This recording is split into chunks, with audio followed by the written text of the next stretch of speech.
मैं शमशेर खान, सहाचार्य गणित, राजकीय कन्या महाविद्यालय चोमू। अपन पिछले क्लास में पढ़ रहे थे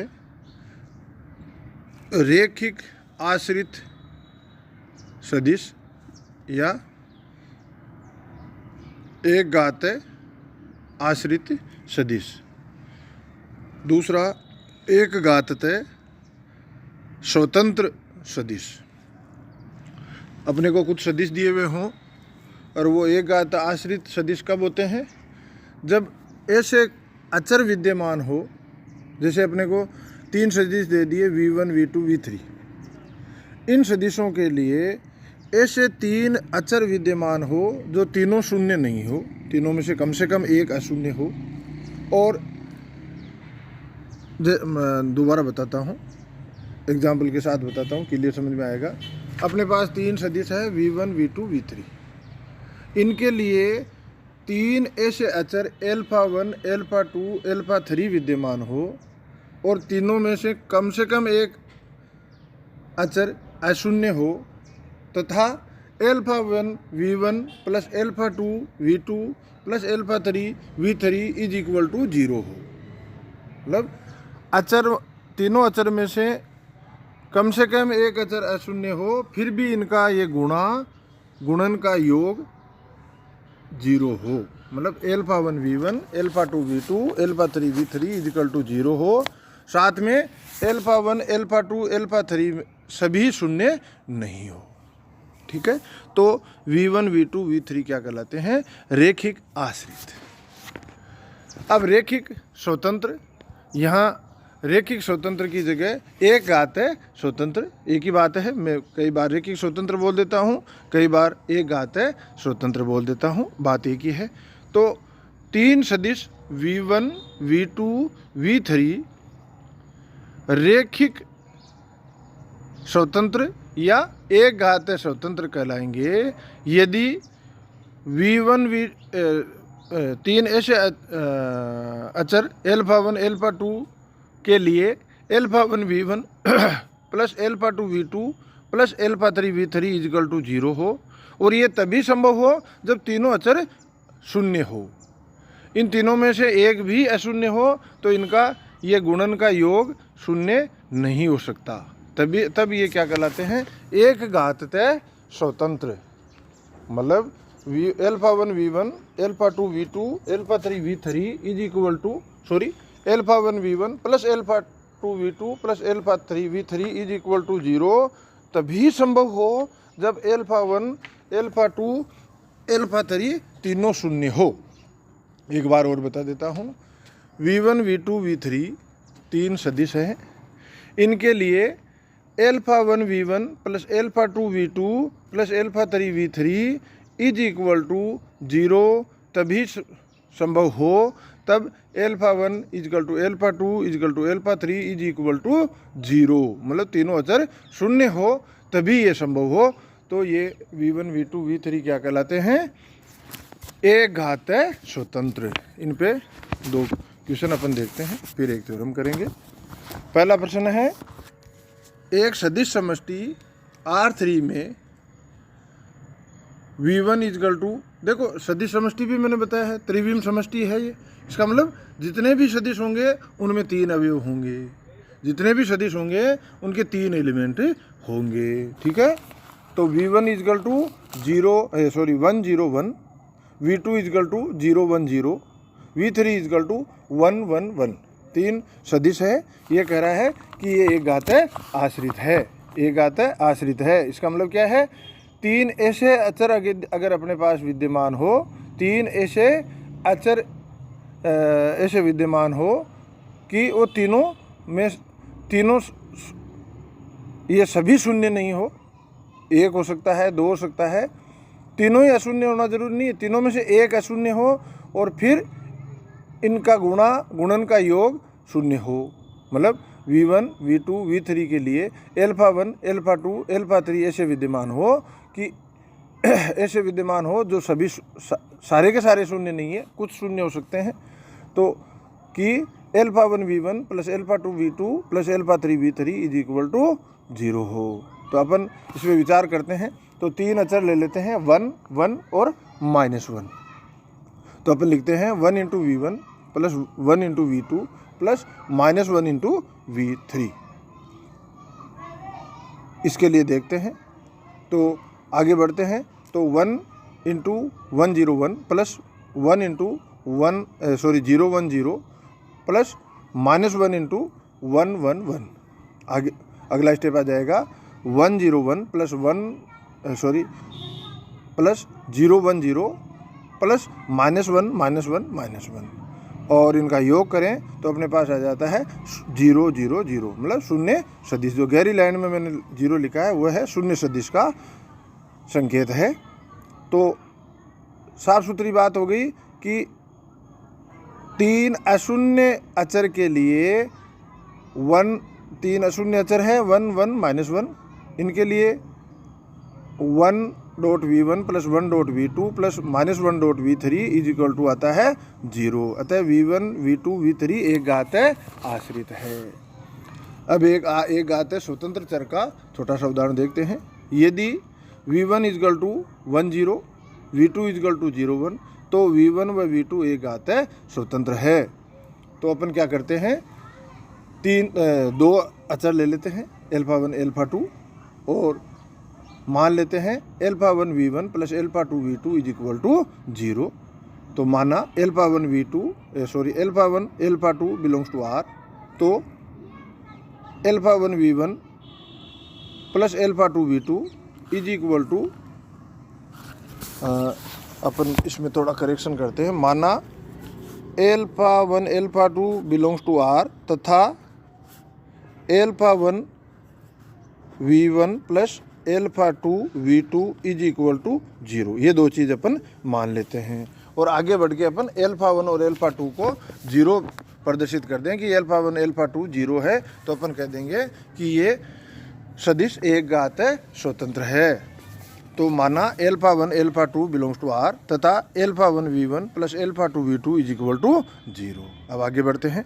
α1 V1 plus α2 V2 is equal to α1 into V1 मतलब 10 plus α2 into 01 is equal to α1 0 plus 0 α2 is equal to α1 α2।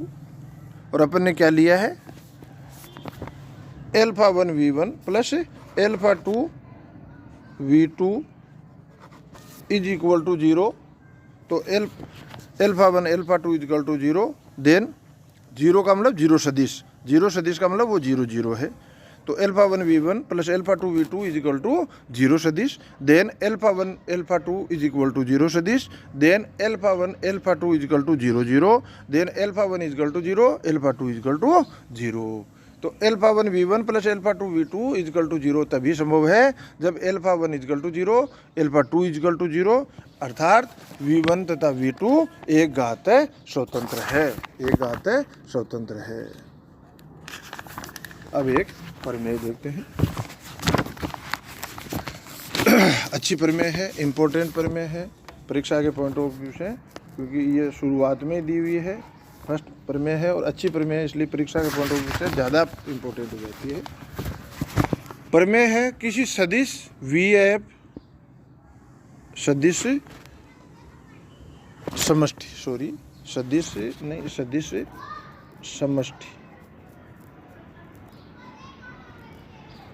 किसी सदिश समष्टि VF के अशून्य सदिशों का समुच्चय V1 V2 dash dash dash Vn एक घात आश्रित होगा यदि और केवल यदि जब कोई एक V के अपने पूर्ववर्ती सदिशों का एक घात संचय हो जहाँ k is less than equal to n और ग्रेटर देन इक्वल टू 2।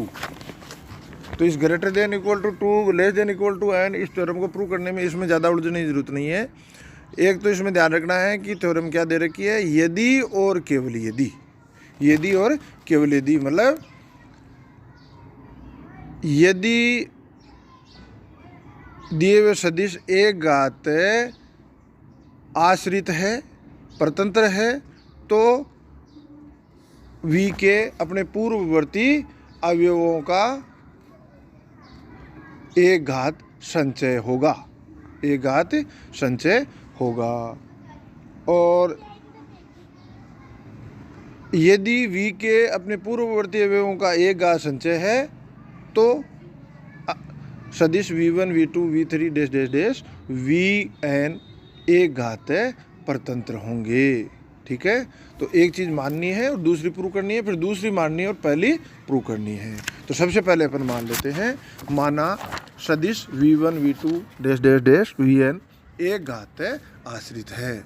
माना सदिश v1 v2 dash dash dash vn एक घात आश्रित है तथा 2 और n के मध्य के वह पहला पूर्णांक है जिसके लिए v1 v2 dash dash dash v के एक घात आश्रित है। इसका मतलब क्या है कि k से पहले वाले जितने भी सदिश है वो एक घात स्वतंत्र है। अपन ने मान लिया कि k वह पहला 2 और n के मध्य वह पहला पूर्णांक है जिसके लिए v1 v2 dash dash dash v के एक घात आश्रित है। इसका मतलब इसके लिए अपन यदि अपन alpha 1 alpha 2 dash dash dash alpha के अचर माने जो कि सभी शून्य नहीं है, निश्चित है, यदि ये एक घात आश्रित है तो इनके लिए ऐसे अचर विद्यमान होंगे alpha 1 alpha 2 dash dash dash alpha के जो कि सभी शून्य नहीं है, फिर भी alpha 1 v1 plus alpha 2 v2 plus alpha 3 v3 plus dash dash dash alpha के v के इज इक्वल टू 0। तो जिसके लिए v1 मैंने लिखा है कि k वह पहला पूर्णांक है जिसके लिए v1 v2 dash dash dash v के एक घात आश्रित है, तब alpha 1 alpha 2 dash dash dash alpha के सभी शून्य नहीं, कोष्टक में लिखा है ऐसे अचर विद्यमान होंगे कि alpha 1 v1 plus alpha 2 v2 dash dash dash alpha के v के इज इक्वल टू 0। अर्थात k वह पहला पूर्णांक है, इसका मतलब एल्फा के इज नॉट इक्वल टू 0। तो चूंकि एल्फा के इज नॉट इक्वल टू 0, तो एल्फा के नॉट इक्वल टू 0, तो ऊपर वाले कॉम्बिनेशन को अपन एल्फा के वी के को एक तरफ पक्षांतरित कर देते हैं और फिर अपन लिख देते हैं V k is equal to minus alpha 1 upon alpha k v1 plus minus alpha 2 upon alpha k v2 plus dash dash dash minus alpha 1 upon alpha k minus 1 upon alpha k into V k minus 1। अर्थात we के अपने पूर्ववर्ती सदिशों का एक घात संचय है। क्यों भाई, अचर गुणा सदिश, अचर गुणा सदिश, अचर गुणा सदिश, इनका सबका योग किसी एक सदिश के बराबर है, तो वह सदिश उन सदिशों का एक घात संचय कहलाता है जो अपने पढ़ रखा है। तो एल्फा 1 अपॉन एल्फा के एक अचर हो गया, alpha 2 upon minus alpha 2 upon alpha के एक अचर हो गया, इसी प्रकार minus alpha k minus 1 upon alpha के एक अचर हो गया। तो स्पष्ट है वी के अपने पूर्ववर्ती सदिशों का एक घात संचय है। तो मैंने लिखा है अतः वी के अपने पूर्ववर्ती सदिशों का एक घात संचय है। अब इसका विलोम पाठ, माना वी के अपने पूर्ववर्ती सदिशों का एक घात संचय है, यदि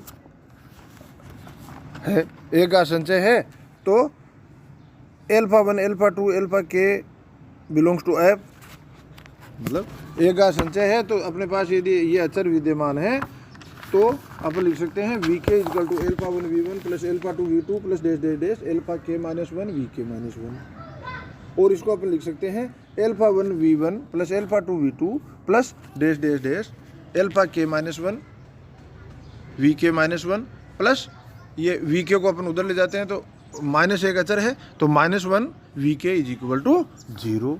ठीक है, और इसमें कम से कम एक पूर्णांक अशून्य है, जो साफ दिख रहा है माइनस 1 क्या है, अशून्य है, एक पूर्णांक अशून्य है, जिसमें कम से कम एक पूर्णांक अशून्य है। एक पूर्णांक लिख दो चाहे एक अचर अशून्य है जो कि माइनस 1 दिख रहा है। अतः v1 v2 dash dash dash we के एक घात आश्रित है, पर अपने को तो वी एन तक एक घात आश्रित प्रूव करना है, तो अपन ने इस ये लिखा है जो वी के इजकल टू दिस, और इसको अपने इस प्रकार लिख दिया नंबर 1 की तरह, तो इसमें साफ दिख रहा है कि एक अचर अशून्य है। इसका मतलब ये v1 v2 dash dash dash we के एक घात आश्रित है। अब चूंकि अपने को प्रूव क्या करना है, v1 से vn तक के सदिश एक घात परतंत्र है। तो इसके लिए अपन इसमें लिख देते हैं, एक में ये जोड़ देते हैं v1 α1 v1 plus α2 v2 plus dash dash dash -1 -1 vk plus αk plus 1 vk plus 1 dash dash dash plus αn vn is equal to 0। और ये अशून्य भी हो सकते हैं, शून्य अगर शून्य भी हो तो भी अपने को फर्क नहीं पड़ता, तो अपन लिख देते हैं जहाँ αk plus 1 is equal to dash dash dash sorry αk plus 1 is equal to αk plus 2 is equal to dash dash dash is equal to αn is equal to 0। ये सारे अक्षर शून्य है, ये अपन ले लेते हैं। तो भी ये क्या हो गया, ये जो v1 से लेके vn तक के सभी इनके जो गुणांक है सभी शून्य नहीं है, क्योंकि ये -1 तो अपने को दिख ही रहा है। तो अपन ने लिखा α1 v1 plus α2 v2 plus dash dash dash plus -1 vk plus αk plus 1 vk plus 1 plus dash dash dash plus αn vn is equal to 0। ये इन 0 इनका लीनियर कॉम्बिनेशन 0 हो रहा है, फिर भी ये सारे के सारे अक्षर शून्य इनके, और साथ में ये सारे के सारे अक्षर शून्य नहीं है। क्यों नहीं है? क्योंकि ये -1 तो शून्य हो ही नहीं सकता ना। तो अपने को केवल एक अक्षर ऐसा चाहिए जो शून्य नहीं है, फिर भी इनका लीनियर कॉम्बिनेशन शून्य हो रहा है। तो अपन कहेंगे कि इस मैंने लिखा है जिसमें v1 v2 dash dash dash vn के सभी गुणांक शून्य नहीं है।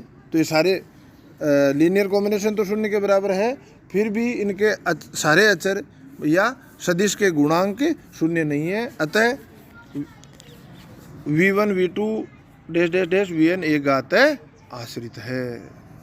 तो अपन ने ये एक थ्योरम प्रूव की है, अच्छी थ्योरम है, मैंने समझाने की कोशिश भी की है। यदि नहीं समझ में आए तो मेरे पर्सनल व्हाट्सएप पे आप इसे दोबारा समझाने के लिए भी लिख सकते हैं। धन्यवाद।